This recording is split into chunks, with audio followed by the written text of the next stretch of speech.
Chapter 1: The Coldest Groom. Andrew Monroe had always imagined his wedding day would be something out of a dream. Maybe not a fairy tale, but at least something meaningful. Something with warmth, laughter, love. Instead, he stood in the grand Lancaster Estates ballroom, surrounded by dazzling chandeliers, 100 guests dressed in expensive designer wear, and the sharp, suffocating scent of champagne and power. And yet, the coldest thing in the room was his groom. Parker Lancaster stood beside him at the altar, unreadable as ever, his sharp jawline set in a firm line. His icy blue eyes, ones that had captivated the attention of every investor and high-profile executive in the city, barely spared Andrew a glance. He was impeccably dressed, his black suit tailored to perfection, his dark hair styled without a single strand out of place. Andrew, on the other hand, felt like a fool. He was no stranger to looking good. His auburn hair was styled just right, his hazel eyes lined slightly darker with a touch of nerves, and the suit he wore was arguably just as expensive as Parker's. But none of it mattered. Not when he felt invisible next to the man who was supposed to be his husband. When the officiant finally spoke the words, "You may now kiss the groom," Parker hesitated for half a second before leaning in. Not to kiss him. Not to even whisper anything in his ear. Just a simple, barely there peck at the corner of his mouth. Andrew barely felt it before Parker was already pulling away, as if fulfilling a contract. The crowd clapped, but Andrew felt the sting of humiliation settle in his chest like a weight. He could hear the whispers already. They're a business merger, not a real couple. He's just an accessory. Parker doesn't even like him. Maybe they were right. Marriage in name only. The ride to their new home, Parker's penthouse, of course, was filled with silence. Andrew sat stiffly in the back of the luxury car, his hands clasped in his lap. He wanted to say something to break the unbearable tension, but Parker was scrolling through his phone, perfectly at ease, as if today had been nothing but a slight inconvenience in his schedule. "So," Andrew finally said, trying not to sound as exhausted as he felt. "I guess this is real now." Parker barely looked up. "It was real the moment we signed the papers." Andrew let out a small laugh, though there was no humor in it. "Right. How could I forget?" Parker didn't respond. Andrew turned to look out the window instead. The city lights blurred past them, cold and distant, like the man sitting beside him. He had expected an arranged marriage to be awkward, maybe even difficult. But he hadn't expected it to feel like he was marrying a ghost. When they finally arrived at Parker's penthouse, Andrew stepped inside and took it all in. It was everything he had imagined. Sleek, modern, minimalistic. It screamed wealth, prestige, and absolutely zero warmth. Parker walked past him, already undoing his tie. "Your things were moved in earlier. Your room is down the hall." Andrew turned confused. "My room?" Parker glanced at him. "Did you think we'd be sharing?" Andrew blinked. He opened his mouth, then closed it. I don't know. I guess I just thought." He let out a soft sigh, shaking his head. "Never mind." Parker didn't say anything else before disappearing into what was clearly his master bedroom. Andrew stood in the hallway for a long moment, his hands clenched into fists. He had expected distance, but he hadn't expected this. Loneliness and silence. Days passed, then weeks. The pattern remained the same. Parker would leave early for work, barely saying a word. Andrew would spend most of his time in the penthouse alone, left to his own devices. The staff were polite, but distant, treating him with the same professionalism they treated Parker. No one ever asked how he was adjusting. No one even acknowledged the obvious tension between the newlyweds. At first, Andrew tried. He made breakfast once, sat across from Parker at the dining table. Parker barely glanced up from his tablet before muttering, "I don't eat breakfast." Andrew clenched his jaw. "Well, you do now." Parker raised a single brow, unimpressed. "No, I don't." Andrew nearly slammed the plate down. "Fine, starve." That had been one of the few times Parker had actually looked at him with something other than indifference. Still, it hadn't lasted. A faint crack in the armor. One evening, after another long, lonely day in the penthouse, Andrew decided he needed a break. Instead of sulking in a house that didn't feel like home, he went out. He found a cozy art cafe downtown, the kind of place he would have spent hours in before this mess of a marriage. And for the first time in weeks, he felt like himself. He drank coffee, worked on some sketches, Even chatted with the barista, Leo, a sweet guy with a dimpled grin who clearly flirted with him. And when he returned home, feeling lighter than he had in days, he found Parker standing in the living room, waiting. Andrew frowned. "You're home early." Parker's gaze flickered to the clock. "It's nearly midnight." Andrew shrugged, kicking off his shoes. "Yeah, well, I had things to do." Parker studied him for a moment, eyes narrowing slightly. "Where were you?" Andrew raised a brow. "Are you actually asking, or are you just making conversation for the first time in weeks?" Parker exhaled, pinching the bridge of his nose. "I'm asking because you didn't mention going anywhere." Andrew crossed his arms. "Do I need permission now?" Parker's jaw tensed. "That's not what I said." Andrew scoffed. "Then what are you saying, Parker?" A muscle in Parker's jaw twitched, but he said nothing, just turned away. And for some reason, that pissed Andrew off more than anything. "God, you never talk," Andrew snapped, stepping forward. "You treat this marriage like a damn business deal, like I'm just some contract you signed. Do you even care that I exist, or am I just an inconvenience to you?" Parker finally met his gaze, and for once there was something there, a flicker of something unreadable, something raw. Then, just like that, it was gone. Without another word, Parker turned and walked away, retreating into his room like he always did. Andrew stood there, heart hammering. For the first time since this marriage began, he knew. Parker Lancaster wasn't just cold. He was hiding something. And Andrew? He was done waiting to find out what. Chapter 2. Cracks in the Ice. Andrew Monroe wasn't a fool. If Parker Lancaster thought he could ignore him into silence, he had another thing coming. For the past month, Andrew had played the part of the patient's spouse, enduring the silent breakfasts, the cold glances, and the suffocating weight of a marriage that felt more like a business contract than a partnership. But last night, something had changed. Parker had actually reacted. It was subtle, barely a flicker of emotion, but Andrew had caught it. That brief, unguarded moment when Parker met his gaze and his mask cracked, just for a second.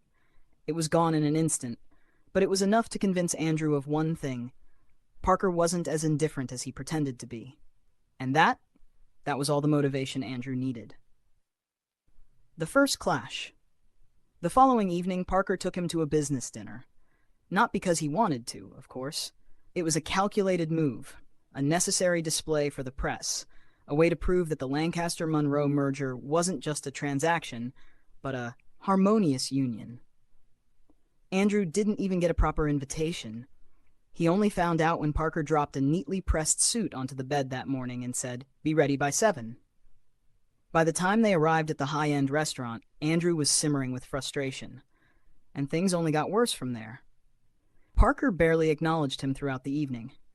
He spent the entire time in stiff conversation with other executives, discussing profits, stocks, and deals that Andrew couldn't care less about.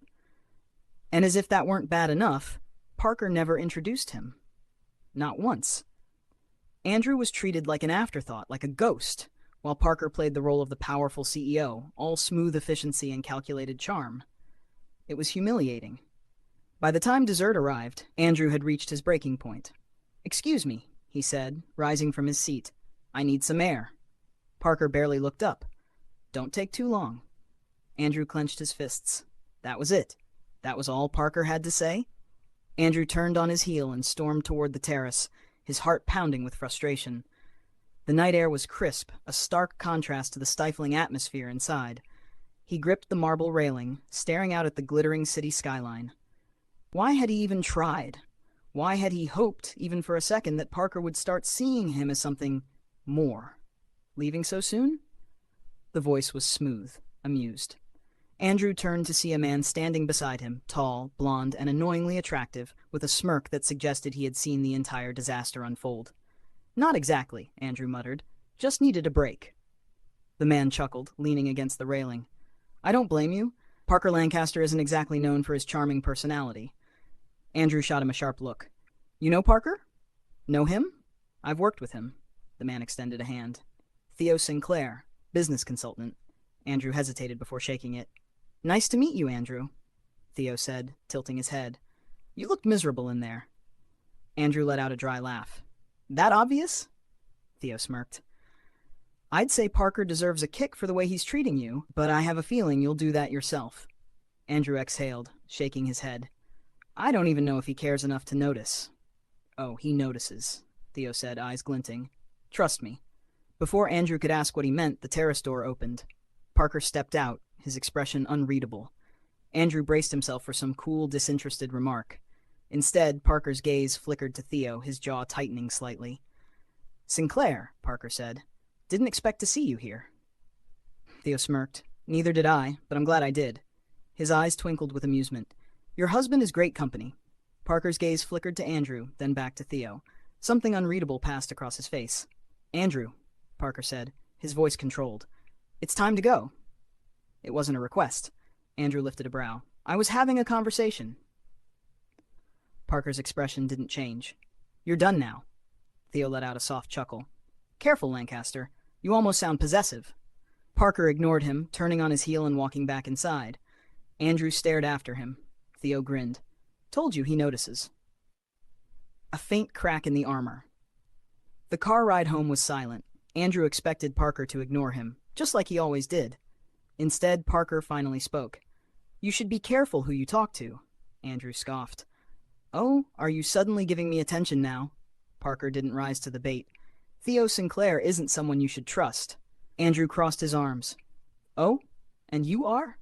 Parker exhaled sharply but didn't respond. Andrew let out a dry laugh. You know what's funny? I spent all this time thinking you didn't care about me at all. But then the moment I start talking to someone else, suddenly you notice. Parker's grip tightened on the steering wheel. Andrew leaned closer. What's wrong, Parker? His voice was low, almost teasing. Did it bother you? Parker's jaw clenched. You're imagining things. Andrew studied him for a long moment. Then, with a smirk, he leaned back in his seat. Right, he murmured. Of course. The first glimpse of something more. That night, Andrew left a cup of coffee on the kitchen counter, his usual blend with a splash of cream. He didn't expect Parker to touch it. But the next morning, as Andrew walked into the kitchen, he found Parker standing there, holding the cup, taking a sip. For a brief second, Parker looked startled, like he had grabbed the wrong mug without thinking. Their eyes met. Parker quickly set the mug down, turning away. Andrew smirked. Interesting. A step closer to the edge. The next time Parker saw Theo, it was at another event. And this time, Parker's blue eyes darkened when Theo greeted Andrew with an easy, flirtatious smile. The mask was slipping. Andrew could see it. And if Parker thought he could keep ignoring him forever, well, he was about to learn just how wrong he was. Chapter 3. Leaving you was never the plan, until it was. Andrew Monroe had always been patient. He had given Parker Lancaster every opportunity to meet him halfway, to acknowledge him, to see him. But Parker never did. Or if he did, it was only in brief, flickering moments, like when he had grabbed Andrew's coffee without thinking, or when his jaw had tensed just a little too hard at Theo's harmless flirting. Moments that were gone before Andrew could grasp them. Moments that weren't enough anymore. And so, standing in the middle of Parker's impossibly sleek penthouse, staring at the suitcase he had packed with trembling hands, Andrew finally admitted the truth to himself. He was done.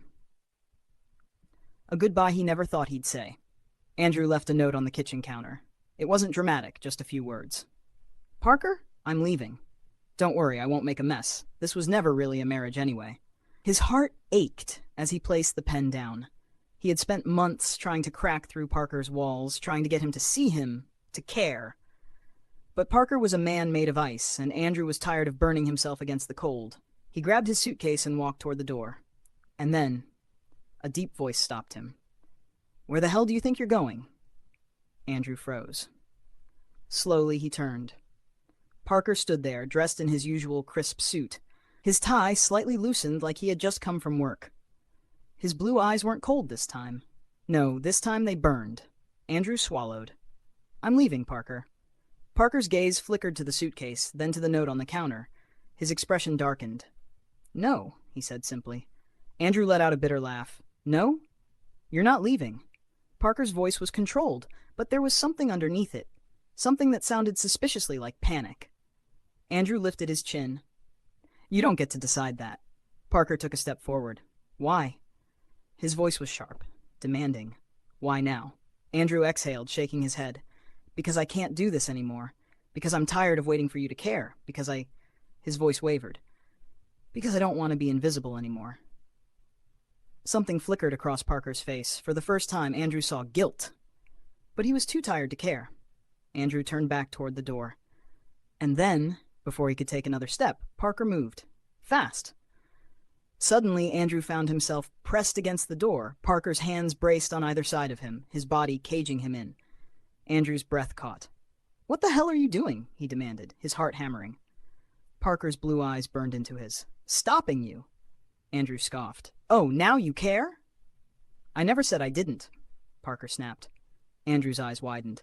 For a moment, the world seemed to tilt. "You." Andrew swallowed. "You never showed me." Parker's jaw tightened. "I know." His voice was quieter now, rough. "But that doesn't mean I don't." He stopped himself. Andrew stared at him. "Doesn't mean you don't what?" Parker's hands curled into fists against the door. His breathing was uneven, his expression warring between frustration and something else, something raw. Andrew didn't move, didn't dare breathe. Parker leaned in, so close their noses almost touched. For the first time, Parker looked at him, really looked at him. Like he was something precious, like he was something Parker was terrified of losing. Andrew's chest ached. "Parker." Parker exhaled sharply, and then before Andrew could react, he kissed him. Not a soft, hesitant kiss, not like the cold, meaningless peck at their wedding. No, this was something desperate, something that tasted like regret, like longing, like everything Parker had never said out loud. Andrew gasped against his lips, his hands instinctively clutching at Parker's suit. He should push him away. He should remind him that it was too late. But then Parker's fingers threaded through his hair, tilting his head back, deepening the kiss. And suddenly, nothing else mattered. When Parker finally pulled away, Andrew's knees felt weak. His lips were swollen, his breath uneven, his mind a mess. Parker's hand was still in his hair, his forehead resting against Andrew's. Andrew swallowed. What was that? Parker was silent for a long moment. Then, in a voice barely above a whisper, he said, "Don't go." Andrew's eyes fluttered shut. God, he wanted to believe him. He wanted to believe that this meant something.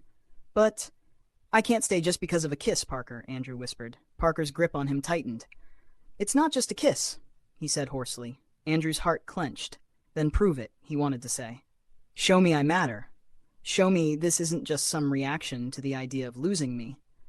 But he was afraid of the answer. So instead, he gently pushed Parker away. "I need time," Andrew murmured. Parker's jaw clenched, but he nodded. And so, for the first time since their wedding, Andrew walked away. But this time, Parker wasn't going to let him go so easily. The morning after. Andrew had barely been gone a day when Parker cracked. Sleep was impossible. Work was unbearable. Every time he walked into the penthouse, it felt wrong. Andrew's absence was suffocating, and Parker hated it. Hated the way his chest ached. Hated the way his throat felt tight whenever he thought about Andrew leaving. "You did this to yourself," a voice in his head sneered. And maybe it was right. Maybe he had ruined everything. But Parker Lancaster had never been the kind of man to give up. So the next evening, against all reason, he found himself standing outside Andrew's friend's apartment. Heart pounding, knuckles clenched, and for the first time in his life, Parker was afraid. Chapter 4. Chasing What Was Almost Lost. Parker Lancaster had never chased anyone in his life. People came to him. That was how it had always been. Yet here he was, standing outside Andrew's friend's apartment like some desperate man with nowhere else to go. And maybe he was desperate. Maybe he had been a fool for thinking Andrew would always be there, waiting for him to figure himself out. Maybe he had already lost the only person who had ever made his life feel anything but empty. The thought made his chest feel unbearably tight. Before he could talk himself out of it, he knocked. The door opened a few seconds later, revealing Andrew's friend, Leo, if Parker remembered correctly. The guy had an easy grin, a little too much interest in Andrew, and an obvious disapproval of Parker. "Ah," Leo said, leaning against the doorframe. "The Ice King himself. What do you want?" Parker clenched his jaw. "Where's Andrew?" Leo smirked. "Not here." Parker's fingers curled into fists. "Then where?"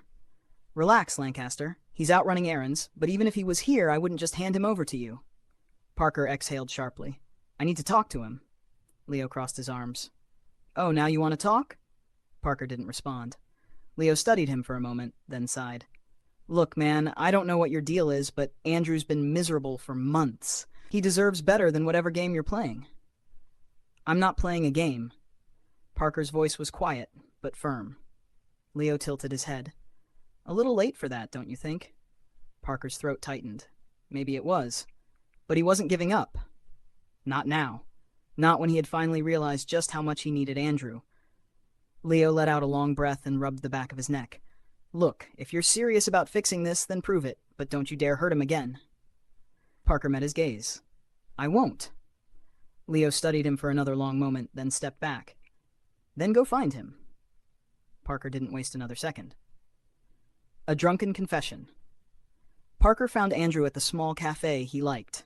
He had always known Andrew spent time here, sketching or drinking his ridiculous caramel lattes, but he had never actually bothered to come with him. Now he wished he had. Andrew sat at a corner table, completely focused on his sketchbook. The setting sun streamed through the window, casting a golden glow on his auburn hair, highlighting the soft curve of his jaw. For a moment, Parker just watched. How had he been so blind? How had he spent months pretending he didn't want this? Want him. Parker took a slow, steadying breath, then walked forward. Andrew looked up at the sound of footsteps. The moment he saw Parker, his eyes widened. Parker? Parker swallowed. Hey! Andrew blinked. What are you doing here?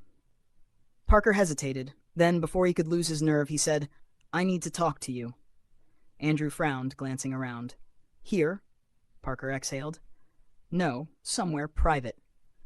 Andrew studied him for a long moment. Then finally he sighed and grabbed his things. Fine, he muttered. Let's go. Taking a step forward. They ended up in Andrew's temporary apartment. Andrew set down his sketchbook and crossed his arms. All right, talk. Parker hesitated. He had planned what to say. He had rehearsed it in his head. But now, standing in front of Andrew, all those carefully prepared words felt wrong, too shallow, too rehearsed. So instead, he spoke the only truth that mattered. I don't want to lose you. Andrew's breath caught. Parker clenched his fists. I know I screwed up. I know I've been cold, distant, and I know you deserve better than that. His voice faltered. But I need you to understand something. I never wanted this marriage to be just a business deal. I didn't know how to be what you needed. Andrew's expression softened, but he didn't speak. Parker swallowed. But I want to try, if you'll let me. Silence stretched between them. Then, slowly, Andrew spoke. You hurt me, Parker. His voice was quiet, but firm. For months I felt like I didn't even exist to you. Parker flinched. I know. I kept waiting for you to see me, Andrew continued, to care, and now, all of a sudden, you do? He let out a shaky breath. Why now? Parker exhaled. Because I was an idiot. And because when you left, I realized something. Andrew raised a brow. Oh? Parker stepped closer. That my life without you in it feels wrong. Andrew's lips parted slightly. Parker took another step. That I miss you. That I want you. That I... His voice wavered. That I need you. Andrew's eyes glistened. And for the first time since their wedding, Parker saw it. Hope. Andrew licked his lips. Parker. Parker reached for him hesitantly, his fingers brushing against Andrew's. Please. His voice was raw, unsteady. Give me a chance to fix this. Andrew searched his face. Then, after what felt like an eternity, he whispered, Okay. The first real date. It was awkward at first. Parker had never dated anyone before, but he tried. And Andrew let him. They started small, a late-night drive, just the two of them. No press, no business dinners, just them, talking about nothing and everything. Then came the little things. Parker waiting for Andrew to wake up before leaving for work. Andrew bringing Parker coffee even when he swore he didn't drink it. Parker watching Andrew paint, fascinated in a way he never admitted. And then, one evening, after getting caught in the rain, after laughing for the first time in forever, Parker kissed him again. And this time, Andrew kissed him back. Chapter 5. The Fire That Had Always Been There. Parker Lancaster wasn't used to feeling. His world had always been built on logic, on control, on carefully constructed walls that kept everyone at arm's length. But Andrew Monroe had slipped past those defenses, had burned through them, leaving Parker standing in the ashes of everything he had thought he understood about himself. And now? Now there was no more pretending. No more denying the fire that had always been there between them. Breaking the tension. The night started with rain. It had been drizzling when they left the art class Andrew had started teaching, but by the time they reached Parker's car, the skies had opened up, drenching them both in seconds. God, this is ridiculous. Andrew laughed, shaking his wet hair out of his eyes as they sprinted into Parker's penthouse. Parker wasn't laughing. His gaze was locked on Andrew, on the way his soaked shirt clung to his frame, the way droplets ran down the curve of his neck. Andrew noticed. His hazel eyes darkened slightly, but he didn't say anything. Instead, he tugged at the hem of his wet shirt. "I need to change before I get sick." Parker nodded, throat dry. "Yeah." Andrew turned to head toward his room. Their room now, because he had officially moved back in. But before he could disappear down the hall, Parker grabbed his wrist. Andrew froze. Slowly, he turned back. "Parker?" Parker's grip tightened slightly. He could feel the warmth of Andrew's skin beneath his fingertips, the faint tremble of his pulse. He had spent so long holding back, so long pretending he wasn't completely and utterly consumed by this man. But tonight, he wasn't holding back anymore. Undeniable attraction. Parker stepped closer. "Stay." Andrew's breath hitched. "What? Stay?" Parker repeated, his voice lower now, rougher. He reached for the hem of Andrew's soaked shirt, fingers brushing against damp fabric. "Let me help." Andrew swallowed hard, his gaze flickering between Parker's eyes and his mouth. And then, slowly, he lifted his arms. Parker didn't hesitate. He peeled the wet fabric off of Andrew, his hands skimming over warm, damp skin. He hadn't touched him like this before, not really, but it felt natural, like something they had been building toward since the moment they met. Andrew inhaled sharply as Parker's fingers traced his bare shoulders. "Parker." Parker's hands slid lower, learning, memorizing. "Tell me to stop," Parker murmured, voice hoarse. Andrew's lips parted. He didn't say a word. Instead, he surged forward, closing the space between them, his mouth crashing into Parker's. And suddenly, nothing else mattered. The kiss was fire. Desperate, deep, long overdue. Parker groaned into Andrew's mouth, pulling him closer, their bodies aligning like they had been made for this, made for each other. Andrew's fingers tangled in Parker's dark hair, tugging just enough to make Parker gasp against his lips. Parker felt possessed, shattered, rebuilt all at once. He had spent so long keeping his distance, so long fighting this. Now, he was losing himself in Andrew, and for once, he didn't want to be found. Passion ignites, hands roamed, mouths explored, breaths mingled between fevered kisses. It wasn't just about desire, it was so much more. It was months of longing, months of unspoken words, unresolved tension. Months of Parker pretending he didn't need this, didn't need him. Now there was no pretending. Now there was only them. And when Parker finally pulled back, breathing ragged, lips swollen, eyes dark, Andrew just smirked. "Took you long enough," he whispered. Parker grinned, something real, something unrestrained. Then, with a low growl, he kissed him again. And this time, he didn't stop. Morning after. The next morning, Parker woke up to warmth. For the first time in forever, he wasn't waking up alone. Andrew was curled against him, hair a mess, breathing slow and even. Parker didn't move, didn't dare break the fragile peace of this moment. Instead, he studied him, taking in every little detail. The faint freckles scattered across his nose, the way his lips were slightly parted, like he had been about to say something in his sleep, the way his hand was resting over Parker's chest, like it belonged there. Parker had never been good at emotions, but right now, he knew one thing for certain. He never wanted to wake up without Andrew beside him again. A love that couldn't be ignored. When Andrew finally stirred, blinking up at him sleepily, Parker did something he had never done before. He brushed a kiss over his forehead. Andrew's eyes widened slightly. "Are you cuddling me right now?" Parker scoffed. "Shut up." Andrew grinned, stretching like a satisfied cat. "You are Parker Lancaster. The emotionally repressed CEO is..." Parker silenced him with a kiss. Andrew melted into it instantly, sighing against his lips, his fingers curling into Parker's hair. When Parker finally pulled back, Andrew was breathless. "Okay, fine," Andrew murmured, cheeks slightly flushed. You win, Parker smirked. I always do. Andrew rolled his eyes, but snuggled closer. And Parker? Parker just held him tighter. Because for the first time in his life, he had finally won something that actually mattered. Chapter 6, Love the Kind You Fight For. Parker Lancaster had built his life around control. Control over his business, control over his emotions, control over his future. But Andrew Monroe? Andrew was chaos, wrapped in laughter, sharp words, and a stubborn heart that refused to be ignored. And Parker, against all logic, against everything he had once believed about himself, had fallen for him completely. A relationship in progress. The transition from strangers in a marriage to whatever they were now wasn't smooth. Parker had never been in a real relationship before. He didn't know how to do the little things, the morning kisses, the teasing touches, the way Andrew expected him to just talk instead of bottling everything up. Andrew, on the other hand, was the opposite. He felt everything deeply, spoke his mind without hesitation, and loved without fear.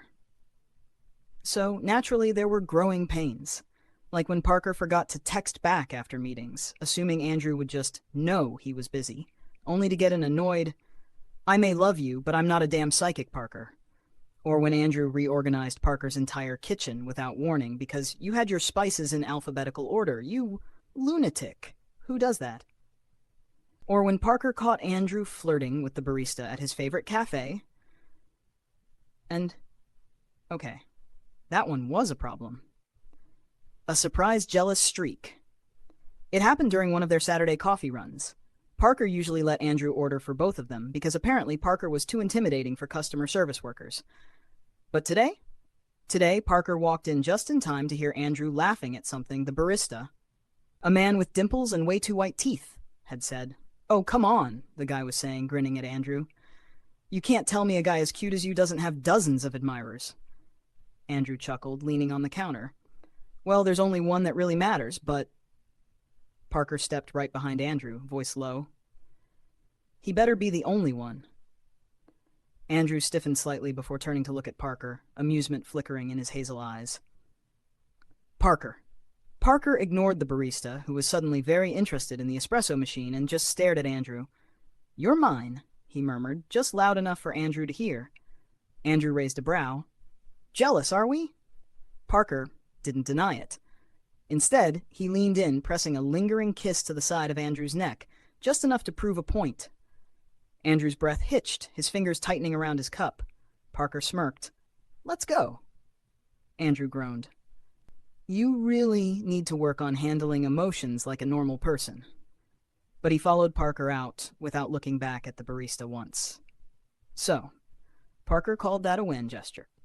Parker wasn't good with words, but actions, that he could do. So when Andrew's art program announced a private gallery exhibition, Parker made arrangements. He rented out an entire gallery space, arranged the perfect lighting, and invited the right people, not business executives, not socialites, but real art lovers, people who would actually see Andrew's work the way it deserved to be seen. And when Andrew walked in that night, expecting some small, casual event, only to see his paintings displayed in a breathtaking gallery setting, he stopped breathing for a second. Parker, he whispered, staring around in awe. You did this? Parker stood beside him, hands in his pockets. You deserve it. Andrew turned to him, eyes shining. His voice broke slightly. Parker reached for him, threading their fingers together. I see you, Parker murmured. I always have. And that was the moment Andrew knew. Knew that Parker wasn't just saying the words. Knew that Parker wasn't going to let him go again. Knew that them, was real. An unexpected proposal, this time out of love. A week later, Parker slid a small velvet box across the dining table. Andrew frowned, picking it up. What's this? Parker sipped his coffee. Open it. Andrew narrowed his eyes before flipping the lid open and froze. Inside, nestled in black velvet, was a ring. Not just any ring, a new ring. Not the cold, impersonal one they had exchanged at their arranged wedding. This one was different. It was simple, elegant, designed with Andrew in mind. Andrew swallowed thickly. Parker? Parker's gaze was steady. Marry me. Andrew let out a breathless laugh. We are married, Parker smirked. Then say yes anyway. Andrew stared at him for a long moment, and then, with a teasing smile and misty eyes, he said yes. The answer, this time, is a kiss. The moment the words left Andrew's mouth, Parker pulled him in. The kiss was slow, deep, full of everything they hadn't said before. Parker's fingers traced the line of Andrew's jaw, tilting his head, deepening the kiss, until Andrew was breathless. When they finally pulled apart, Andrew's lips were slightly swollen, his eyes dark with something dangerous and inviting. Well, Andrew murmured, smirking, I guess we should celebrate properly. Parker's own smirk was slow, wicked. I was thinking the same thing. And when Andrew grabbed him by the collar, dragging him toward their bedroom, Parker didn't resist. Not even a little. Epilogue. And so he kept me. Andrew Monroe woke up to warmth. Not just the kind that came from the sunlight streaming through the penthouse windows, but the kind that came from Parker Lancaster's arms wrapped tightly around him. For the first time since their wedding, Andrew felt completely at home. He shifted slightly, rolling over to face Parker, who was still asleep. And God, he looked so different like this. Gone was the cold, untouchable CEO. Instead, Andrew saw the real Parker, the one who had learned how to love, the one who had fought to keep him, the one who, if Andrew was honest, he had loved all along. A scene of domestic bliss. The smell of coffee filled the kitchen as Andrew leaned against the counter watching Parker fumble with the French press. It was almost comical. Parker Lancaster, billionaire CEO, emotionally stunted grump, was trying to make him breakfast, and failing miserably. Andrew smirked. You know, you could just let me cook. Parker shot him a glare, lips twitching. Shut up. Andrew grinned. You're adorable when you're trying to be domestic. Parker grumbled under his breath, but didn't stop. He flipped the pancakes with an almost impressive level of concentration, until one of them landed halfway off the pan. Andrew burst out laughing. Parker scowled. I hate you. No, you don't, Andrew teased, stepping closer and wrapping his arms around Parker's waist. You love me. Parker exhaled, leaning back slightly into Andrew's embrace. Unfortunately. Andrew laughed, pressing a soft kiss to the back of Parker's neck. And just like that, Parker melted. Because as much as he pretended to be grumpy, he was a complete goner when it came to Andrew. A final tease. Later that afternoon, they found themselves curled up on the couch, Andrew sketching absent-mindedly, Parker reading through emails. It was peaceful. Easy. Then, out of nowhere, Andrew murmured, You know, maybe I should threaten to leave more often. Parker froze. Slowly, dangerously, he looked up. What? Andrew smirked, flipping a page in his sketchbook. I'm just saying, if it gets me grand gestures, romantic confessions, and a new ring every time, maybe I should. Parker grabbed the sketchbook, tossed it onto the coffee table, and pinned Andrew to the couch in one swift movement. Andrew gasped. Parker. Parker leaned in, his voice a low growl against Andrew's ear. Don't you dare. Andrew shivered, his smirk faltering slightly. I was kidding. Parker nipped at his jaw, making him gasp. Still think it's funny? Parker murmured. Andrew was flustered now, his breath uneven. No, Parker smirked. Good. And then, just to prove his point, he kissed him breathless. The last line. Later that night, as they lay tangled together in bed, Andrew whispered, So what happens now? Parker pressed a kiss to his temple. Now, we live. Andrew smiled. Parker pulled him closer, voice low and certain. And you stay, because I'm never letting you go again. Andrew sighed, content and warm. Good, he whispered, because neither was he. And so he kept me. A happy, passionate ending. The end.